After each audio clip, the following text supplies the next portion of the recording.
Hello to all of our listeners out there in podcast land, and welcome to episode 8 of the Canadian Patriot podcast, recorded on December 14th, 2015.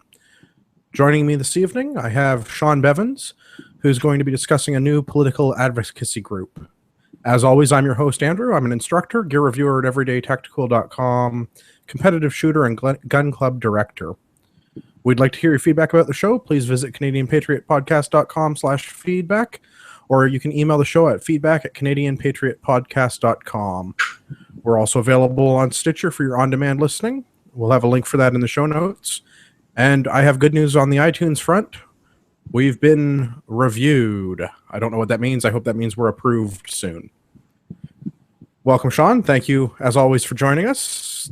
Today's a little different. You're not a panelist. You're going to be a guest interview. Well, thanks for having me. I'm happy to have you, as always. Little listeners, I apologize if I smoke. It's one of my bad habits.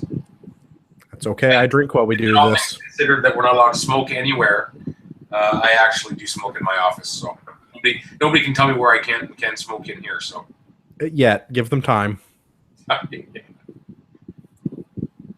All right. So, Shawn, I know you've been on the show before. I know we've talked about some of the stuff you've done. I think everybody that recognizes you is generally going to see your history with the NFA as you were the executive vice president there, right? Correct. Yeah, I was the executive vice president. I did a bunch of volunteer work for the organization for, I guess it was close to a year before I actually went on full time. Right on. Executive vice president for 2 years. So after you were with the NFA as the executive vice president, you've also got Spatha Tactical, and you make some badass muzzle devices. Yep. And now you're starting a new venture, and that's the Magna Carta Group. Correct. Yeah, we obviously, there's been a need. I think that people are looking to have some type of a lobby group, activist group. I mean, the left is extremely organized. We see organizations like Lead Now and some of these others that are Tide and a lot of these, groups that are actively working to remove our freedoms and liberties. But we really don't see any organizations that are specifically, fighting back, creating, political activist base that are, going to meetings in Ottawa to put pressure on politicians to ultimately pass some legislation that would scale back, rescind, or even get new legislation introduced. So can you tell us a little bit about exactly what you'll be doing at Magna Carta Group and sort of who Magna Carta Group is and what the sort of the overview of that organization is going to be? So I was approached by a couple of gentlemen that saw that there's a need beyond just firearms. Obviously, with the NFA, my main focus was mostly on, was 100% firearms, lobbying, lobbying for legislative change, reforms to the law, things of that nature. So, I mean, when I was with the NFA, my core focus was specifically firearms. And I over my time there, I learned that there's a lot of legislation out there that affects a lot of Canadians that are laws that are specifically affecting firearms owners, but they're laws as well that go well beyond the scope and scale of just the Firearms Act. Things like we're in 2015, when they did when Pierre Trudeau, I like to refer to it as the grand heist, when he basically stole Canadians' rights from them. There was that we were talking in 1982, and that was before the internet was invented. And now we've got an internet where, I can find out just about anything about anybody just by simply Googling their name. And we know that we've got, police agencies, RCMP, local police agencies, the government sees this. I mean, obviously, this isn't tinfoil hat. It's not a tinfoil hat theory. We know that they're actively, getting their hands on people's private information. They've actually used posts that people put on their Facebook page to even, bring around accusations, criminal accusations.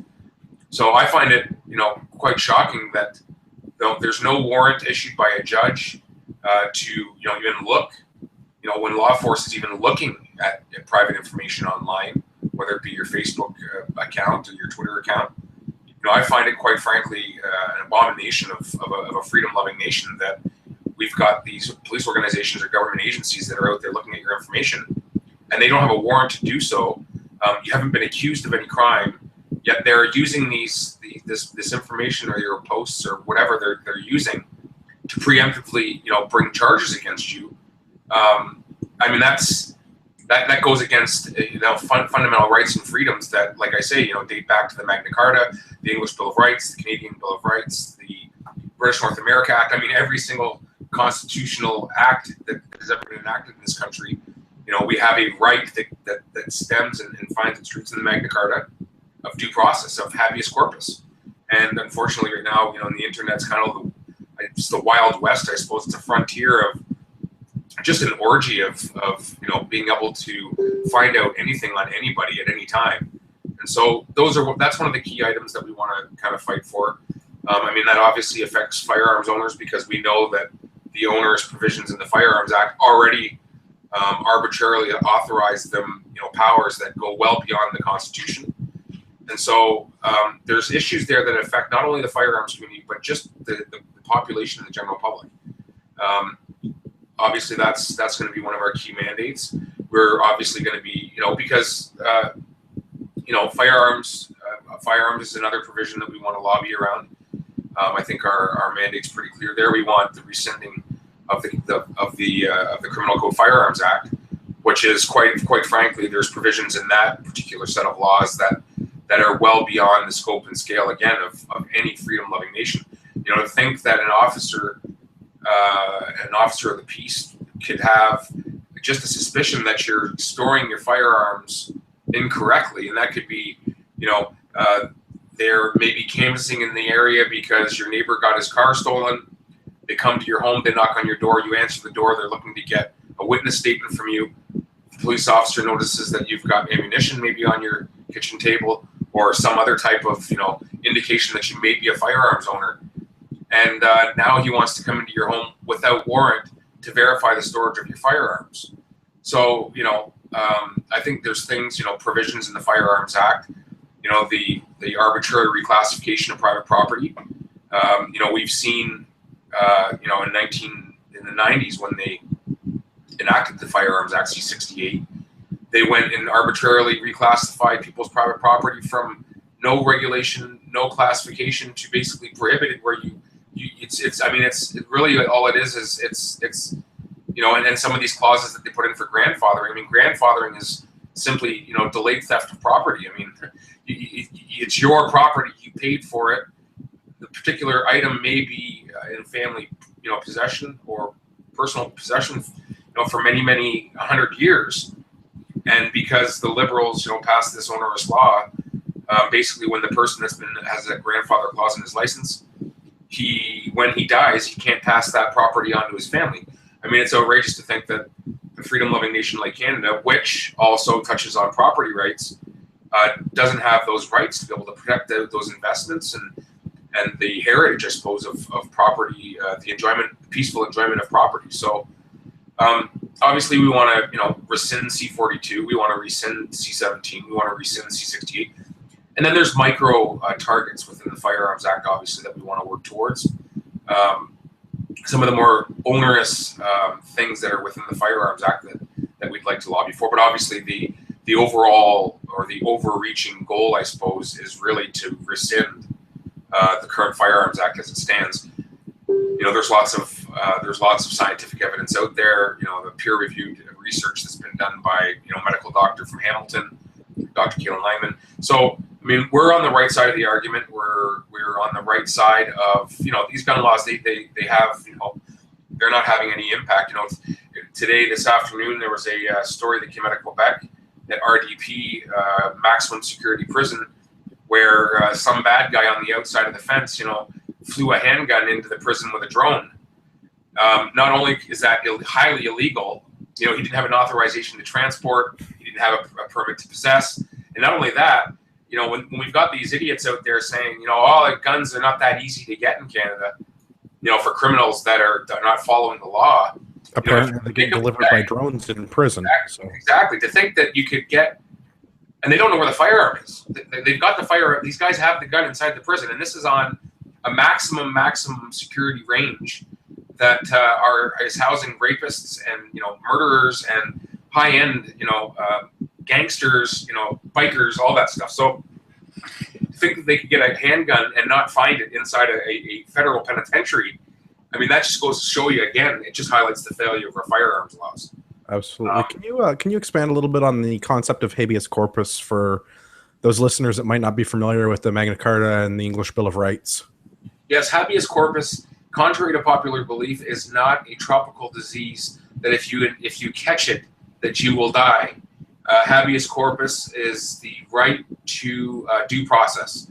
Basically, habeas corpus says that you have to be accused of a crime or under investigation and be judged by your peers. Just pretty much sums it up exactly what it's all about. It's basically the right to be judged by your peers and have a trial by peers. So and unfortunately, yeah, go ahead. I was going to say we see a failing in that in things like the daily background checks on firearms owners. We see failings in that in incidents like High River, Alberta, where the RCMP kicked in doors of firearms owners to safeguard their property that didn't need safeguarding. So we're seeing a lot of failures in that in provincial and federal level governments. Is that an accurate assessment? Oh yeah, I mean, with some of the stories over my time, I mean, obviously with the NFA, one of their mandates is to provide support, moral support.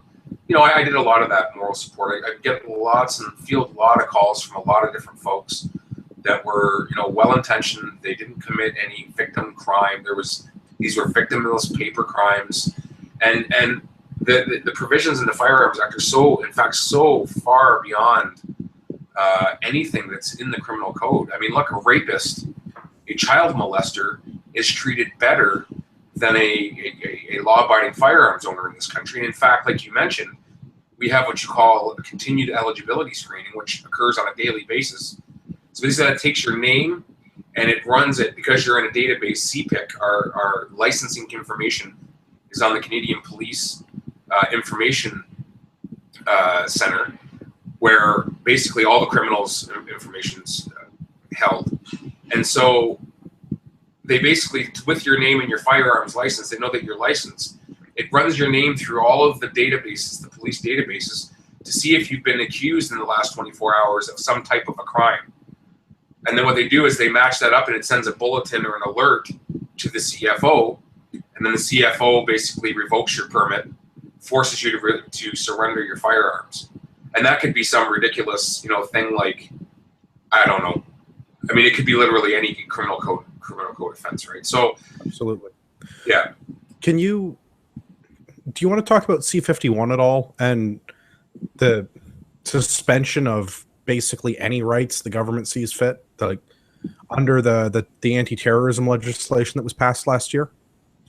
Well, I mean, obviously that's you know, now the NFA, there's a lot of controversy out there about the NFA's position on C-51, and obviously I'm no longer with the NFA, so I can't speak to why they didn't go. I was not there.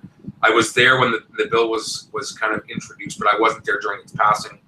I wasn't part of those discussions. So that being said, I find C-50, I find it to be, you know, well, look, here's the thing. And it's just like, let's put this into perspective. It's just like during in 1992-93 when they sold C-68 to the Canadian public and the firearms owning community at large. In general, generally speaking, and if we look at the stats, we know that 99% of crimes are being committed by people that aren't law-abiding firearms owners. And so in those days, I mean, generally firearms owners are good people. They're hardworking. They're honest. They obviously don't have any criminal background. And so these people want to get bad people off the streets. Law-abiding, legitimate firearms owners don't want gangbangers to have guns. We don't want these criminal elements to be out there in the streets killing people. And so in those days, the firearms community there wasn't much understanding in terms of an in-depth understanding of the ramifications that C-60 would have, and they were sold. The gun community in those days was sold a bad bill of goods in the sense that gunnies just wanted the crime to stop. They wanted some of these things to stop, and they really truly thought that they were doing something good by going along with this, because obviously none of us law-abiding firearms owners like to see any type of crime committed with a firearm. So I think it's the same kind of principle. None of us want terrorists in Canadian society. I mean, I mean, that's obvious, right? I mean, it's one of those things that, we don't want, innocent Canadian citizens being killed by radical factions or ideologues under the premise of, religion or political affiliation or, white supremacy. I mean, it could be literally a wide array of things. But the problem is, it's like the Firearms Act. There's arbitrary provisions in this law that give them, and literally unelected bureaucrats, because these are, intelligence officers at RCMP or at CSIS that are making these calls to put you onto a terrorist watch list. And basically, at that point, your rights are totally removed. They don't need a warrant to come to your house. They don't need a wiretap. They don't need any of this stuff. So you've got all of this power to really individually remove individual rights and liberties altogether. By the stroke of a pen under the discretion of an arbitrary, intelligence officer. So while the intentions may be good, I think that there's, some really, really scary, that has really scary implications in terms of unintended consequences.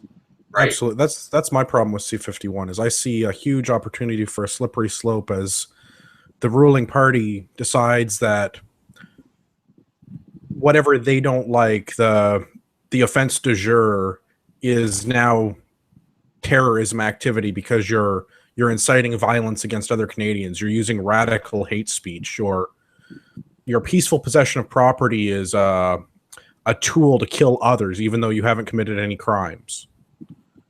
Yeah, well, I think if they use that, see, this is where I mean, if they take some of the provisions from C-51 and they kind of couple that with some of the provisions in the Firearms Act, it's absolutely, and look, to be quite honest, I think the wider spread public, there's such an ignorance out there, I think, and such a, and not even an ignorance, just a lot of people don't know, when you tell Canadians you don't have any property rights, they're in shock. Yes, we do. No, you don't. No, you don't have any property rights. So I just think that a lot of Canadians would be outraged by it if they only knew. Now, obviously, anywhere that most people are getting their information from biased news outlets in Canada, right? You've got we've got a state endorsed CBC that is basically being paid for by the state. So, I mean, how can you expect to get non-biased journalism? And in fact, that they tend to sway the way of the budgets. If there's a party that wants to give them more money in their budgets, they'll kind of sway in that political angle. So, but to get back to that, it's like mandatory minimums, okay? And this is, and I got into this, these debates with a lot of people when the NFA, when we had intervener status at the Supreme Court, and Solomon Friedman, criminal barrister, probably the best, one of the best firearms barristers in the country. In fact, from Ottawa, great guy, firearms owner and an activist, just an absolutely phenomenal person, extremely bright. He was the intervener for that particular case at the Supreme Court.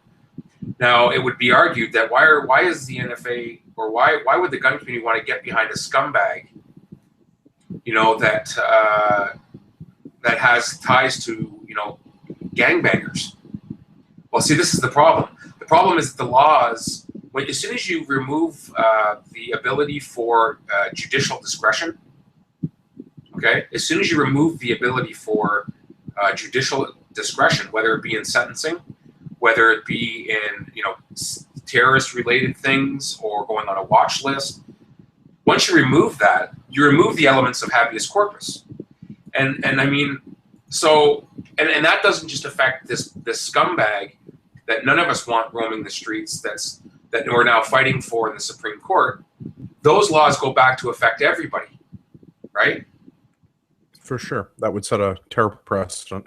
And to let you know, before C-42, when they decided to give this grace period of firearms, your firearms license basically expiring, and then having this period where you're allowed to, make the necessary arrangements to go and get your firearms license. Prior to that, just a year ago, if your firearms license expired, you were in illegal possession of a firearm, and you were subject to the same exact mandatory minimum sentence. You've never committed a crime in your life, but you're going to a federal penitentiary for 3 years because your federal firearms license expired.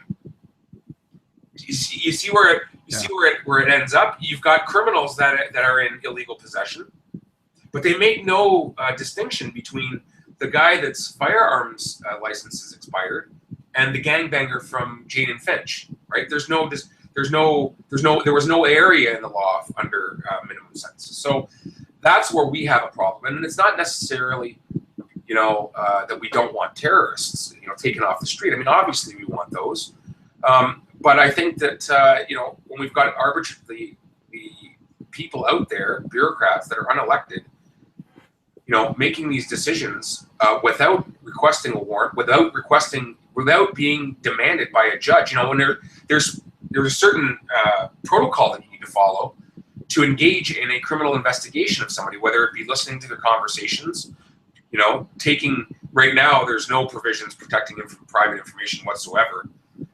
But there's a certain way that they have to go about getting a warrant to be able to actually put you under investigation, right? For sure.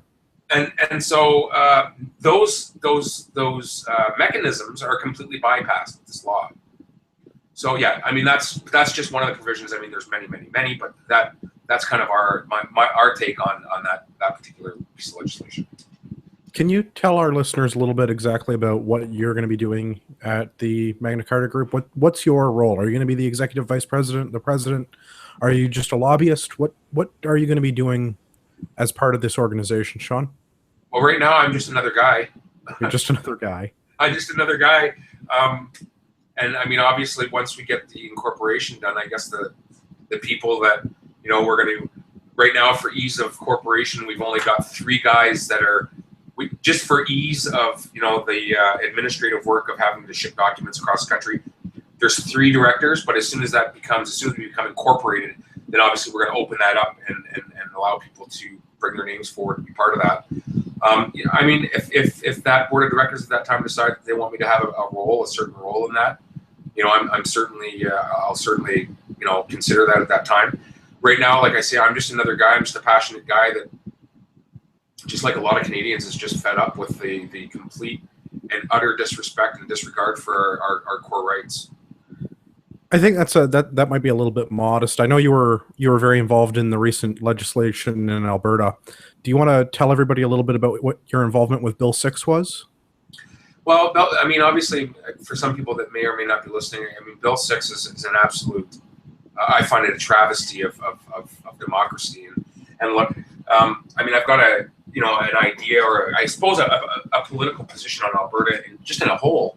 And look, the whole country right now, every single jurisdiction, provincial jurisdiction in the country, with the exception of maybe Saskatchewan, Brad Wall seems to be doing a relatively good job.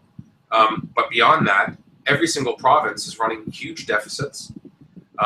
If you look at Ontario and Quebec and some of the legislation they've come out with, I mean, it's down. It's gotten to the point now in some of these provinces that everything is illegal. I mean, I'm sure somehow, somewhere, something's on my property outside, or I'm doing something somewhere. When I let my dog out off the leash, I'm breaking some law somewhere, and it's gotten to the point in some places where, some jurisdictions that it seems the breach of personal individual liberties and freedoms, private property, all these things are being breached. So Bill 6, Alberta is, in my mind, kind of the last bastion where you've got a really strong population of people that really, for them, the notion of private property rights, these things come natural to them. It's part of their culture. It's part of their heritage. Whereas you look at some of the other places like Ontario and Quebec, with the, and again, you have to be pragmatic in your approach to these things. But if you look at the laws that have been passed, and it's brainwashing. The government being involved in everything, and they're doing these public service messages, and the radical feminization and the Marxism in the school teachings. I mean, Ontario and Quebec, I call it the cycle of indoctrination. It's nearly complete. You've basically got 2 provinces that are nothing more than blind sheep, and when big government, and this is a proven fact, the bigger the government gets, the more corrupt it gets. And in Quebec and Ontario, they're not even hiding the corruption anymore. The corruption is out there. It's mainstream. They're brutally, and I mean, look at Denis Coderre in Montreal, the mayor of Montreal, that basically said, I'm naming my best friend. We're going to pay him $1,800 a day to be some bogus consultant. I mean, yes, to welcome all the refugees to Montreal. Yeah, it's not even, they're not even hiding the corruption anymore. So, I mean, Alberta, what they went through with the PCs was tragic. They wanted to send a message. The vote split. There was a lot of different things that influenced that. But you've got a province that, again, because of the nature of a plurality system, you've got a government that does not have the majority of the popular vote making decisions for people that don't want anything to do with government, and they come out with all these humanist. They'll cart out a guy that's got his arm cut off, that he got his arm caught in a combine, or whatever, right? A grain conveyor or whatever that may be. They'll cart this guy out to make the public feel bad, to get public. So, and it goes and it infringes directly on property rights. In my mind, this is the thing. Alberta farmers and ranchers have existed for 200 years, and probably a good 150 years without any intervention from the government whatsoever. And in the absence of any government intervention over 150 years, Alberta's farmers and ranchers became one of the world's largest providers of food to the world. And that was under no regulation, none of this wheat board. And obviously the wheat board's no longer, still exists kind of in a private, whatever, I don't even know what that deal is. But I mean, before any of this, this socialist democratic initiatives where the big government wants to have their hand in everything, and the nanny state that wants to control everything. 150 years of major developments in technology, and the way they farm, the way they ranch, profitability, the use of land, all of this stuff, without any intervention from the government whatsoever. So when I've got a bureaucrat, I've got a barista from downtown Calgary, that's some communist little punk that basically just got out of university and has did liberal arts. He's got a bachelor's in liberal arts or basket weaving. Guy's got a bachelor's degree in basket weaving, and now we've got this guy making decisions on farming and ranching. When in fact, if you look at the map from these provincial elections, Alberta almost looks like North and South Korea. You've got it's a clear divide between rural Alberta and urban Alberta. So that's Alberta really truly is kind of the last bastion, I think, for freedom-loving, liberty-loving ideas, ideologies, and a deep, profound association and attachment to private property and the rights that are inherent therein, right? So I found it just quite totally shocking, and a lot of people, they don't, these things come up, but they don't necessarily know how to combat the government. They don't know how to fight against the government. They don't know how to lobby the government. They're really passionate. They're all over the place, but they just don't have any kind of real focus or I guess organization to really truly get something done. So I just helped them out. I just did a quick little petition according to the Alberta legislative laws, and we got that out there with the help from people at the Alberta, I believe it's called Albertans Against Bill 6. They helped me helped us get that petition out there, and it went viral. Went straight across the province of Alberta. I believe, I don't know how many hundreds of thousands. I don't have the exact number, but I saw a number the other day that 20,000 petitions were actually presented. Whatever that number was, 10 or 15 names per petition. So, so they fought back. But the problem, again, it comes back to these political parties. Now, the Wild Rose and the PCs are not right-wing. They've been infiltrated by red Tories. They've been infiltrated by liberals. They've been infiltrated. The PC party, at best, was left-wing centrist. I mean, these are not right-wing parties. And quite frankly, anybody that, in my mind, understands political debate, understands that you cannot compromise or negotiate with the left. You cannot, because that's how they work. That's how Marxism works. They'll force you up to a certain level of confrontation, asking for everything. And then once the level of confrontation reaches a certain point, they'll back off, right? They'll make some amendments. And they come back to you and say, look, we're nice left-wingers. We're nice communists. We're nice socialists. We've compromised. Now you have to do the same and compromise with us. You see where this is going? And then a year down the road, silently behind closed doors, they bring back those old provisions, and they basically just add on to the legislation that they basically passed, in the middle of the night, right? And then you've got Rachel Notley out there. She's arrogant. But look, and the left sees Alberta as the crown jewel, okay, of indoctrination. The world, with all these idiot actors out there like Leo DiCaprio with the melted snow and all these idiots that have no idea.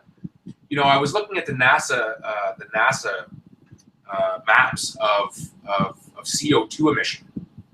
I mean, all of the Athabasca sands, it's like a blip on the overall, CO2 emissions. It's absolutely outrageous. So it's just indoctrination. It's the whole fallacy of global warming, the UN, the United Nations, Agenda 21. All of this stuff is all part of.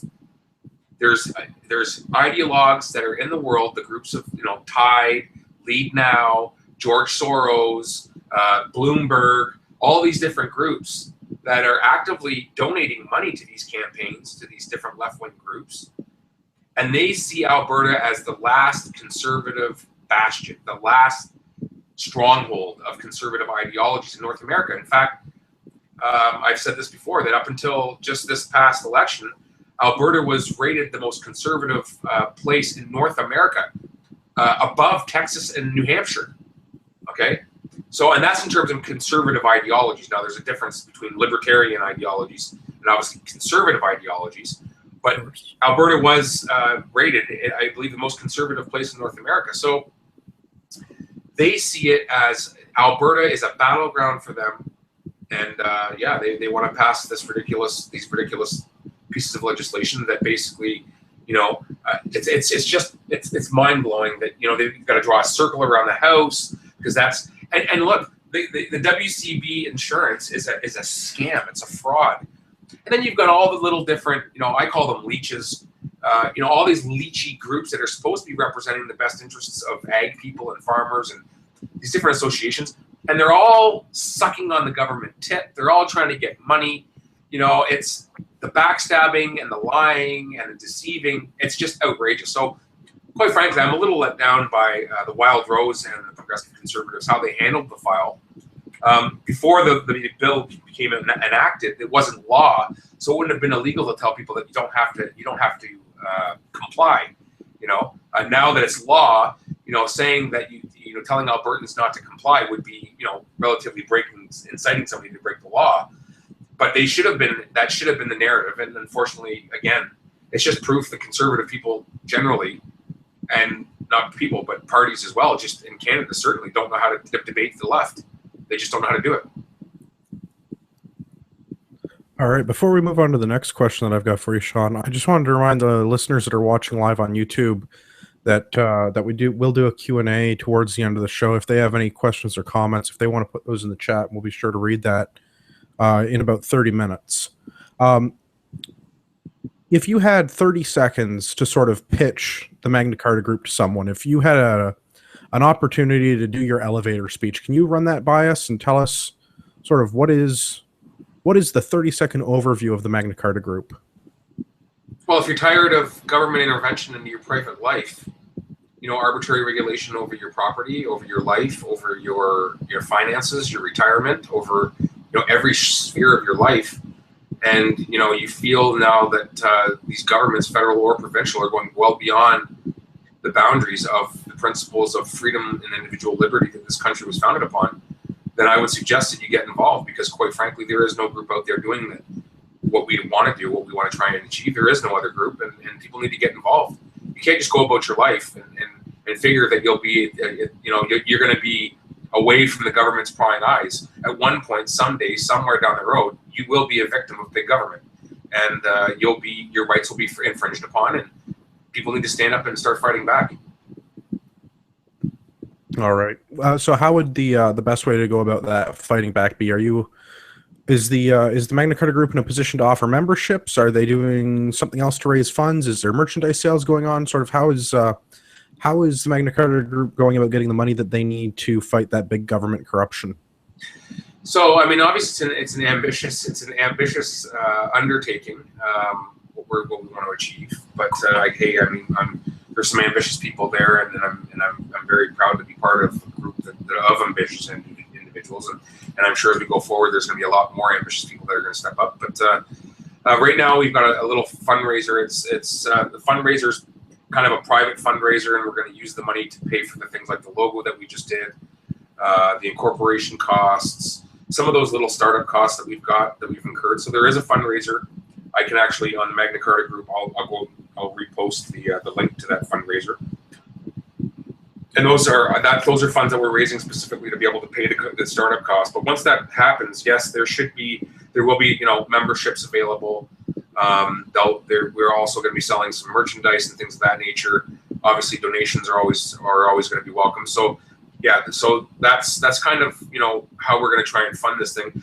It's too bad. You've got it's the Soros and the Bloombergs of the world that are financing Canadian lobby groups like Lead Now with Unite the Vote, or what was it, Unite the Vote, and quite frankly, Harper lost these last elections because of that initiative. And they're pouring tons and millions of dollars into Canada for these left-wing groups, but there is no Koch brothers supporting groups here in Canada. So look, to be quite honest, conservative and right-wingers are cheap, and they want you to protect their rights, but they don't want to give you any money. So I mean, the options are pretty simple in my mind. Either you get involved, you donate, or you don't, and we just continue on down the road that we're heading now. And I don't think anybody wants that. So yeah. Okay, so we'll make sure to put a link to the fundraiser in the show notes then. As far as direct donations, what's the best way to get those monies to Magna Carta Group? Well, they can email an EMT right now, and what we'll do is I can put a link into that. It would be Spatha, SPATHA .tactical, TACTICAL @gmail.com. I'm using that kind of email right now until we get the servers up. We've got the website is pretty much built. It's missing some content right now, so hopefully within the next week we'll be able to get that up and running. We've purchased the URLs, and then we'll be able to create the emails that we'll use to be able to do that. So, and soon the bank account will be open and the corporation will be started, so we won't have to do that under like a personal initiative. So, yeah. So for right now, that's kind of how we're set up. All right, we'll make sure to put a link in that to the show notes. Sure. So I would like to get people involved in this so that we can get up and off the ground, because it sounds like we're almost at the point where Magna Carta is, I'm going to say, a real organization, not just a figment of someone's imagination, but having a domain name and having email certainly adds some legitimacy to that. Yep. So it sounds like that's just around the corner for you, Shawn. Yep. When we're talking about memberships, who is your target member? If you could pick a demographic or a segment of the Canadian population that you wanted to have memberships at the Magna Carta Group, what would they look like? Well, I mean, obviously it's been clear that Bill 6. I mean, farmers and ranchers. I mean, what other group is out there, lobbying to try and get, this is the problem. In Canada we don't have property rights. And when Trudeau committed the grand heist, he basically the PC of the day, the Progressive Conservative Party of the day, actually wanted to codify property rights under Section 7 of the Charter. The amendments were all there. The legislation was tabled. It was done through committee. All the channels were properly followed. And Pierre Trudeau decided, nope, we're not giving Canadians property rights, and he omitted that. And basically, property is kind of in the jurisdiction of the provinces, and arbitrarily they basically invent forfeiture laws and all kinds of things that go well beyond the scope of any type of property right. So property rights affect every Canadian that owns a piece of property. Whether it be, if you don't pay your parking ticket, right? Or let's say you get a jaywalking ticket and you don't pay it. It's not a criminal offense. It's not a criminal code offense. But if you let that jaywalking ticket lapse in your municipality, they're going to come and seize whatever you've got. If you've got a car on the driveway, they're going to seize that. If you don't have that, they're going to take your television. If it's not your television, it'll be your computer. It'll be something else of value, right? So I think that all Canadians in general own a piece of property somehow, somewhere. And so that in itself, I mean, obviously anybody that's concerned about that should, get involved with us and help us fight to try and get some codified property rights. Now it's ambitious for obvious reasons, but with a group of highly committed activists that can achieve great things. I mean, we saw that with the NFA. We've seen it with other groups. I always make this comparison.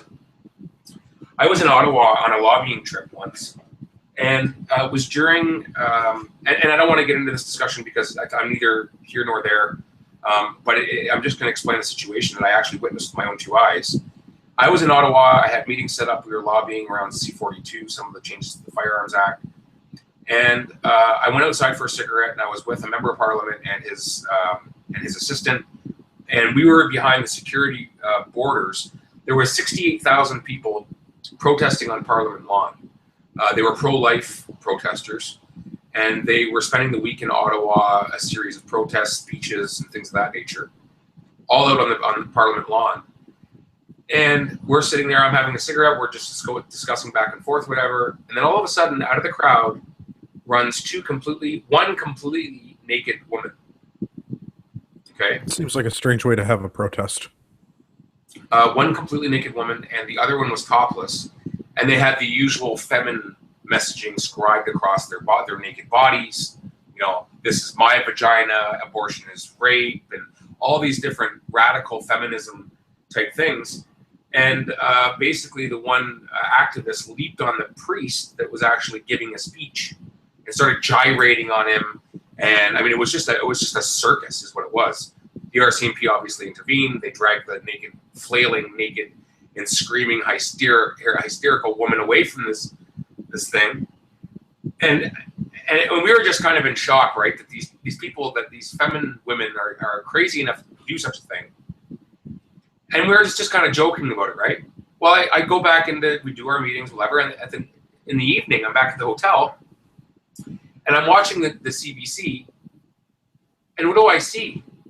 They never mentioned the 67 or 68,000 people that were on the lawn of Parliament. They never mentioned what the people there were protesting. What they saw was the radical feminine gyrating on the priest with her, extreme feminism message scribed across her back. And then all of a sudden the CBC cuts to the feminine website. Now they've got an interview with the feminine leader out of Europe, and they're getting talking points, and they're promoting this extreme feminism message when there was like 68,000 people that were there protesting that never even got a mention. So that just goes to show the effectiveness of very few hardcore, highly committed activists. And I have to applaud them. Shock and awe grabs the media, and then from there you have to articulate and control the narrative. And they did it an incredible job. So I think with a group of highly committed individuals, people that are willing to put some time in, that are there for the right reasons, I think that a lot can be achieved. So while some of our goals may be ambitious, I'm certainly very confident that some of these things can be achieved. You highlighted some of those goals earlier. Could you sort of name off maybe your 4 or 5, your number one goals? What is the big message that you're trying to get with Magna Carta Group? What is the big changes that you're trying to make? Well, I mean, the biggest things right now there's some specifics that obviously we've got, property rights. We want to amend the Constitution to codify and entrench property rights, under Section 7 of the Constitution. We want to modify C-26, which is the Citizens Arrest and Self-Defense Act, to specifically reflect a codified right to self-defense and a long-standing historical law that dates back to the Magna Carta, which is castle law, where a man's home, his property, is his castle, and he has the right to defend that. without fear of being, persecuted and prosecuted under the law. So we want to work towards getting some of those modifications under C-26. Obviously, we want to eliminate the Firearms Act, C-68, C-17, C-42. We want to work towards getting codified property rights under the Canadian Charter for the Protection of Private Information, or under the Canadian Charter for protection of property rights. Privacy rights, we want to introduce a bill that would actually codify and entrench the right to privacy. Okay, so basically that means if they want to get your private information or use that somehow against you, there has to be a warrant issued. Okay, we want to work towards the elimination of C-51 and some of the provisions there. We want the total elimination of warrantless entry and seizure. Some of we want to work towards some of restricting government powers. So a lot of people aren't aware that the minister doesn't need legislation to basically enact law. He has the power to do what they call order in council. So there's no legislation. This is some ideologue liberal minister that just decides that something is now illegal, and he can do that through the enactment through order in council. Okay, it gives him sweeping undemocratic powers to make decisions on things like firearms, on things like whatever he just deems that he deems that there's a need to address, and that he can't specifically address it with legislation. They can enact these order in councils. We want to eliminate those powers, and we only want them to use those types of order in council powers when there's an imminent threat to, or at a time of war where we're actually facing credible, real, active threats to national security. So we also want to work towards Canada's continued non-signatory position, the non-ratification position of the United Nations Small Arms Trade Treaty. I mean, that's just, it goes again beyond the realm of any sovereign nation to, basically legislate and mandate or legislate and control, whatever that may be, that property may be, whether it's firearms or whether it's others. I mean, that UN, our whole participation, in the UN goes into this, Agenda 21 and some of these other environmental things that they've got going on and all the other stuff. So we want to make sure that we're actively lobbying to make sure that these politicians know that Canadians aren't necessarily okay with some of the provisions in this United Nations quest for, one unique global identity. So, I mean, that pretty much sums it up. I mean, it's an ambitious list. Obviously, some of those things, look, to be quite honest, we may never get them. We but at the end of the day, we can fight. And if we don't fight, then they're going to have, carte blanche to basically do whatever they want. And I mean, you really don't have to look far. Anywhere you open up the newspaper in Canada, the university that banned yoga. The other day it was a school that banned no more tag. Look, it's widespread across the country. You got these small radical groups, these small extreme groups that are out there actively lobbying these people, and they're suggesting these changes, and they're getting them done. So we need to fight. We need to fight back, and I think we need to fight for the right reasons. So you've mentioned that a couple of times, Shawn. What's the way that Magna Carta is going to fight back? Are you going to be having someone lobby the government? Or is it going to be a letter writing campaign? Is it going to be going talk to your local MP? Is it social media, change.org petitions? How is Magna Carta going to affect that change? Well, ultimately, I think what we'd like to see is, give you an example. Lead Now, that was part of this Unite the Vote? Was it Unite the Vote, or what was it, another name? I think that was Unite the Vote. They were trying to not split the left vote for the last election. Right. So what they did is they targeted ridings where the NDP candidate had a better chance of winning than the Liberal candidate. And they told the Liberal people to support the NDP guy. They did that vice versa in the Liberal riding. So, and they cost Harper the election. So, you know what? Sorry, now that I said that, were they marketing that as anyone but Harper? Was that their slogan for that group? That was kind of their that was their slogan for that, right? That was that was their control the narrative initiative, and that was all part of the same group. Yeah. Okay, I thought that was all the same people, and I think it might have been under Oh a yeah, different name. well, it is. They're all the same. Tide, like I say, Tide, Bloomberg, Soros, the Coalition for Gun Control, all of them. They're all. I mean, all you have to do is track back the funding, and it's all the same pockets, all the same ideologues. The Leap Manifesto. These idiots like Suzuki and some of these other crackpots. That it's all the same people, right? And so, but to give you an idea, socialist Democrats / socialists or communists, soft communists, I like to call them. They're very weak individually. That's why they're socialists, because they are weak. We saw the minister of the Minister of Industry or Agriculture, I believe, in Alberta, that was basically crying in the legislature about Bill 6 when she passed Bill 6, right? Like, these people are extremely weak. So I'm just giving you an idea of some things that Magna Carta Group could actually do. We could put pressure. Could you imagine being that weak NDP barista MLA from Montreal or from downtown Alberta, or Calgary, and you go to your office and there's a billboard right up in front of your constituency office that says, it's got a picture of you, with a Photoshop picture with you dressed up as like a communist, and basically saying, you're a communist, like right there for all citizens to see. Those types of confrontational politics can be achieved.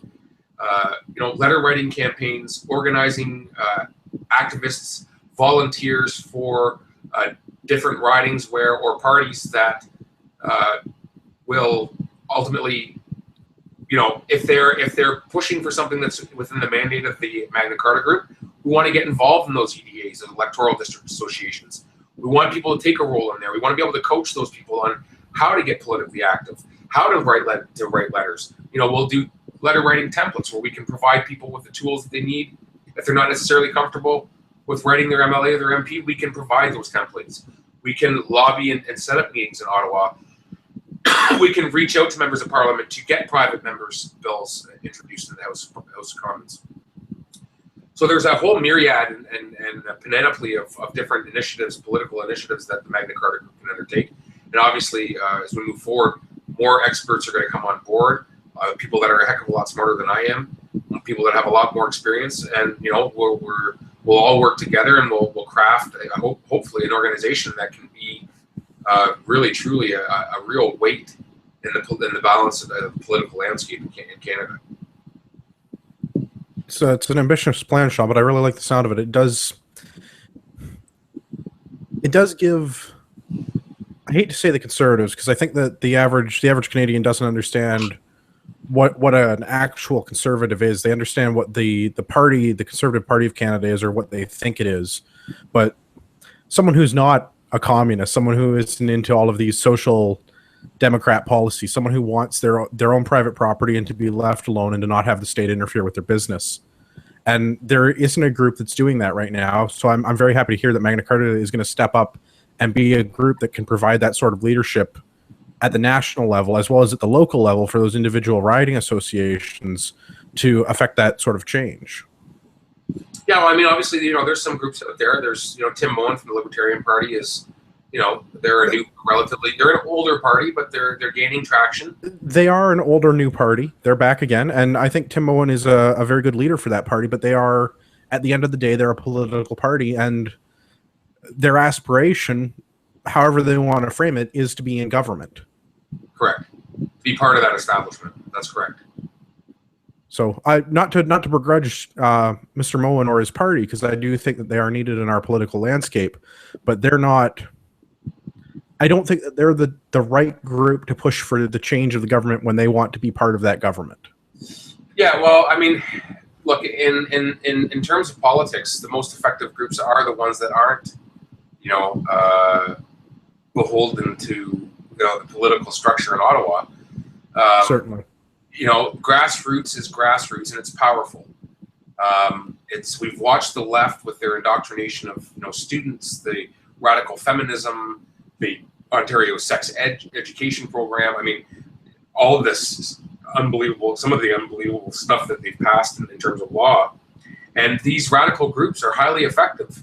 You know, the Coalition for Gun Control that actively controls the narrative for 2 million gun owners in this country is 8 people.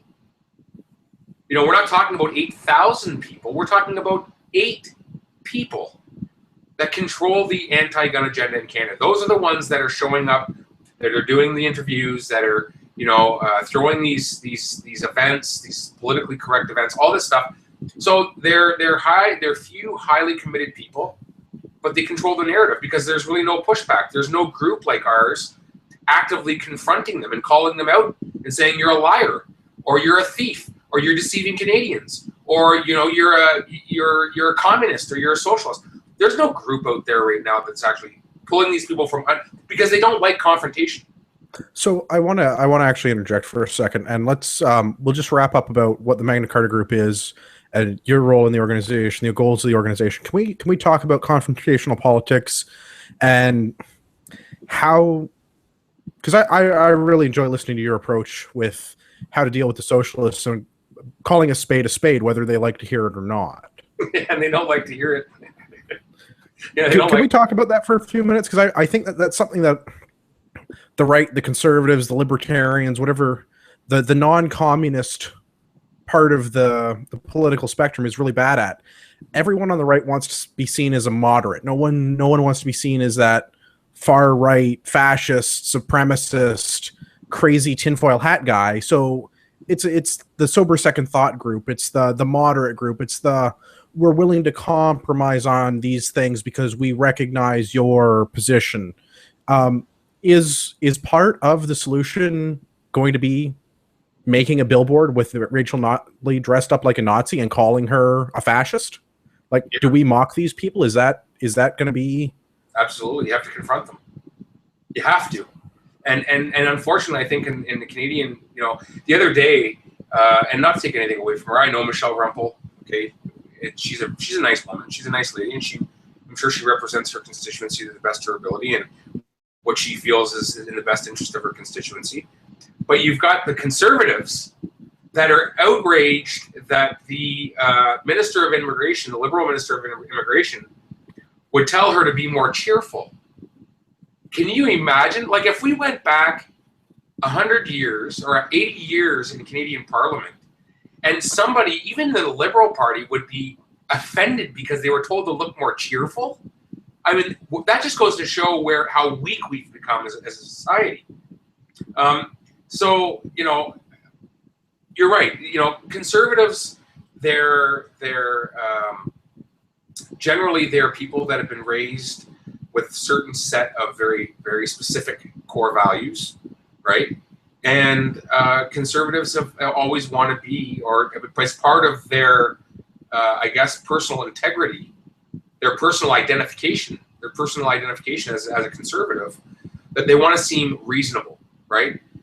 They don't want to insult people. They don't want to, you know, frustrate anybody. They just they want to be reasonable. They want to do the right thing. In general, that's kind of the mindset. And these socialists have no moral compass whatsoever. They'll lie, they'll steal, they'll cheat, they'll deceive, they'll corrupt. They'll do anything that they can to advance the ball downfield towards their ultimate goals of a socialist nation. And because we're so ineffective in confronting them, they continue on. And so really, to put it in a way that everybody can kind of understand, imagine that you've got a salami, okay? And the salami's got a bunch of slices, all right? I like where this is going. I like salami. Okay. Salami slices is good. Hopefully the listeners, they like salami too. Well, more salami for me if they don't. Okay, so imagine a salami, and it's got whatever slices, and then and when I'll try and relate this into a situation where people that are listening can actually identify with the current situation in Alberta. Okay, it's absolutely perfect. It's playbook socialism 101. She did exactly what the left does. They do it all the time. So what they do is, imagine Bill 6 as being the salami. It's the whole salami, okay? So the socialists, they ask for Bill 6, the whole salami. And what happens is they outrage a whole bunch of people. Okay, so the outrage grows, the confrontation grows. People are aggressive. They're raising their voices. They're protesting. They're calling. They're emailing. They're doing all this stuff to put pressure on the government to get the government to back down, to back away from Bill 6. Okay, keep in mind that's the whole salami. Bill 6 is the whole salami. The left has. Karl Marx actually said that the rearward motion of a hammer was equally as important as the forward motion of the hammer hitting the nail. Okay, and they understand this. So what they did, what Notley did was, if you notice, when the level of confrontation got to a point, and it wasn't because the Wild Rose was confronting her, because the Wild Rose was, calling for calm and be reasonable, folks, and the same traditional things that conservatives, the same rhetoric that conservatives use when confronted by a socialist or communist that wants the whole salami. So what does the left do? They retreat. Okay, they retreat in the face of confrontation. Notley says, "Okay, folks, we'll make some amendments." And then what does the conservatives do? What does the Wild Rose and the PC do? They stand up and say, "Okay, everybody, calm down, calm down. Let's wait and see what the amendments are." You understand? It's a game. And so Notley then comes back with these amendments, and look how reasonable the NDP is. Look how palatable my version of socialism is. Here's a modified, amended, compromised version, okay? And so because the conservatives want to stop the confrontation, right? Because generally conservatives and libertarians, they just want to be left alone. So they want to cease the confrontation. So what does the Wild Rose do? They accept the amendments. Or they may not openly accept the amendments, but they're not necessarily bashing the amendments. Where the rhetoric should have been from the get-go, Albertans do not want Bill 6, and Wild Rose should have an official position before the legislation was passed, telling people, you disobey, civil disobedience, we're not going to move an inch, you either get rid of Bill 6, or we're not going to comply, end of story. Do what you like, have as you will, but we're not going to comply with it. And so the left grabs that piece of salami, which was Bill 6, which is now a compromised version of Bill 6, and they go off, and then they're going to come back, and they're going to ask for the whole salami. They're going to go back, they're going to come back in a year's time and ask for the whole salami again. Well, the whole salami is already 3 slices short, because with Bill 6, they took 3 slices and ate those 3 slices. So now your salami is no longer the whole salami, it's 3 slices short. And then what they'll do is they'll ask for the whole salami again, and the right compromises, and they give them the position, and they let them have traction, and they want the confrontation to cease, so they'll compromise again away 3 more slices. And then the left comes back in 5 years' time, and they ask for the whole salami again. But now the salami is short 6 slices. And if you look at any legislation, the fascinating thing about this is that nobody out there has caught on to this in Canadian politics. And I can't, there's some extremely bright people in the conservatives and the libertarians. There are some really bright people. And I truly believe that a lot of people out there actually get this. But unfortunately, I don't understand within the leadership of these parties, within their caucus or their cabinet, why they can't effectively mount a charge against the left and fight back against this stuff. There can be no compromising. They win or we win, they lose or we lose, that's it. You cannot compromise with these people, because anywhere in Canadian legislation, okay, Firearms Act being the best example, 1832, I believe, was the first enactment of firearms legislation. If you look at the history of firearms control in Canada, incrementally over a period of 150 years, we have the laws that we have today. They ratchet. It's like a ratchet. The problem is that the ratchet only goes one way. The ratchet only tightens. Every single day that these legislators are sitting in these legislators in the legislation or the House of Commons, Canadians are losing rights. These are lawmakers. They make law. And there's really nobody or no mainstream political party that's saying enough. We're not going to give you any more. If you're going to take it, you're going to have to take the whole damn thing and make a lot of people really upset with you. See, this is the thing. Had they have passed Bill 6 as it initially was, there would have been outrage. There would have been people that would never comply with the law. You understand? And Notley understood that. So that's why she retracted and then made amendments and came back and presented a more palatable version of communism. Right? So, I mean, it's amazing that this is how they work.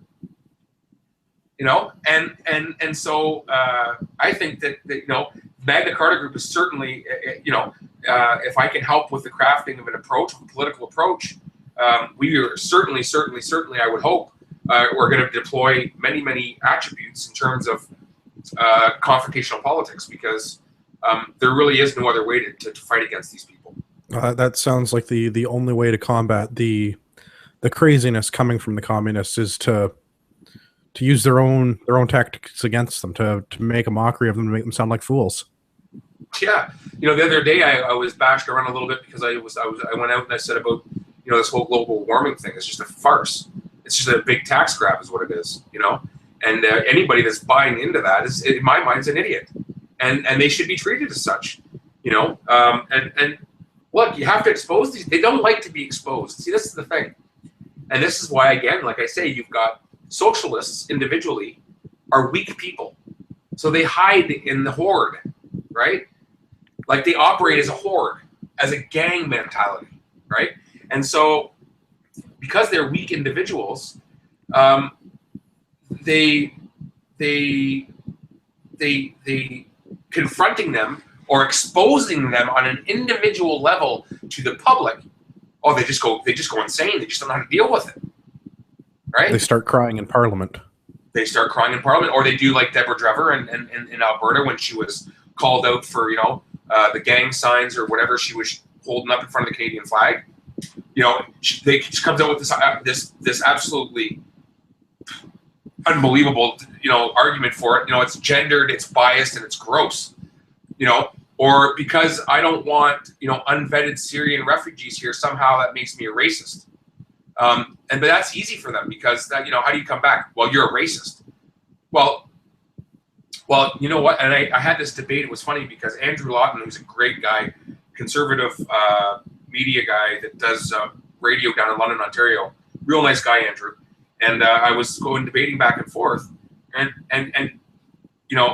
they're out there saying I'm a racist because I don't support unvetted refugees coming into this country. And I said to them, look, well, that makes you, then you support taking money from, single Canadian mothers or, veterans that have given everything for this country and are sleeping and dying on park benches because they don't have the resources, or the 18-hour wait times in healthcare because we don't have the proper resources to be able to effectively provide healthcare to Canadians. So, there's a myriad of problems, but you have to expose them. And as soon as you start to expose them, they wither up and they die because they don't have any logical, factual, empirical-based logic. All they have is emotion. So you have to confront them. If they're an idiot, call them an idiot. If they've got communist ideologies, they have to be called a communist. They just have to be confronted because that's the problem. Conservatives generally do not want to confront, and and that's the reason why we're losing the battle. Well, I hope that the Magna Carta Group can change that, even the playing field out a little bit, maybe change that battle in our favor. Just before we wrap up, Shawn, if there is one thing that you want the listeners to take away from our conversation about the Magna Carta Group, if there's one thing that you can impart upon them, what would that be? Oh, you have to get involved for our kids' sake. For the future of this country. Just think back 30 years ago. Our own education. If you're my age, I'm 42 years old. Just go back to when I was a kid. If you look at where we came from and where we're headed, it's outrageous. It's shocking. And in Ontario, it's a prime example, and Quebec as well, of what's going to happen if we let these people continue. they're heading towards this unique global identity, and we need it to stop. The infringement upon personal and private, or personal and individual liberties, rights, and freedoms. It's shocking. And so, if anything, for your children and for the future generations, I mean, you got to get involved. We have to do something. If we don't do anything, then things are going to accelerate, go faster, and we're going to be toast. So we have to get involved. I was almost ready to close out. Before we can do that, can I just point out one absolutely brilliant thing that I just heard from you? Is that's normally a refrain we hear from the socialists. Normally a refrain we hear from the left is, we have to do this for the children. And I absolutely love that you're co-opting that term.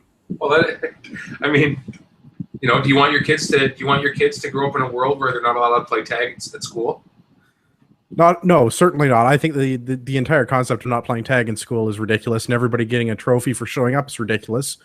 Or the Beaverton article that some people are taking for fact, saying that they've removed soccer balls from like Pee-wee soccer leagues in Toronto. But I absolutely love that you're co-opting the "for the children" phrase. That's normally the cry of the left for taking away the rights of another. We have to do this for the children. We have to do this because it'll save one life. We have to do this. We do. And in this, I absolutely love that you're co-opting that. I mean, I'm convinced of this methodology. And yes, indeed, we have to do it for our children. I don't want my children, to grow up in a Canada where they don't have property rights, where they don't have individual freedoms and liberties, where they don't have those core values that date back 800 years to the Magna Carta. And I don't want them to live in a country like that, Absolutely. So, I mean, we have to do it for the children. Do it for the children. Do it for the children. We're using that as a soundbite for the intro as soon as I cut the audio. With that, that's Shawn Bevins from the Magna Carta Group. Magna Carta Group is currently available on Facebook. We'll have a link to their group page in the show notes. As soon as the domain and the web servers go live, we'll make sure to get that contact information up for everybody that's interested in reading about them. Shawn, where's the best where's the best place for people to stay in touch with you in the meantime? Yeah, they can just reach out to me on Facebook. It's ShawnBevins, Shawn Bevins. All right. I add everybody as a friend. I don't care. If I find out that you're a troll or a hater or something, I usually just get rid of you after the fact. So I accept everybody. Right on. So, like normal, when Shawn's been a panelist in the past, we'll make sure to have a link. Is anybody got any questions? There is no active feedback in YouTube right now, and unfortunately, I don't have any new email or Facebook feedback again this week. If you'd like to get in touch with the show, you can get to us on Facebook at facebook.com/Canadian Patriot Podcast. You can also email the show, feedback at CanadianPatriotPodcast.com. We're live every Monday night at 9 p.m. Eastern on YouTube. You can always find the link to our live YouTube channel on our Facebook page. As always, my name is Andrew. I'm your host, and you can find my work on everydaytactical.com, where I review guns, gear, gadgets, beer, and anything else I find tactical, or interesting. And you can follow me on Instagram or Twitter at EDTactical. This is the part in the show where we'd like to remind our listeners that you are the true north, strong and free.